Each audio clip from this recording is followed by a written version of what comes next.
Let's make some cupcakes.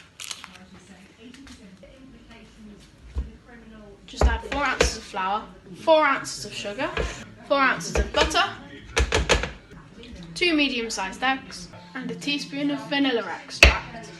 Mix it up. Preheat the oven to 180 degrees. Lay out the cupcake paper and scoop in the batter. Bake at 180 degrees for 10 minutes.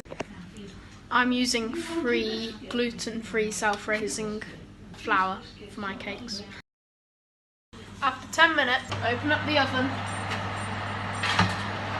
pull them out and just stab them. They're still wet on the knife like this. Keep them in for a couple more minutes. Now your cakes should be ready. Give them a poke, pretty much dry.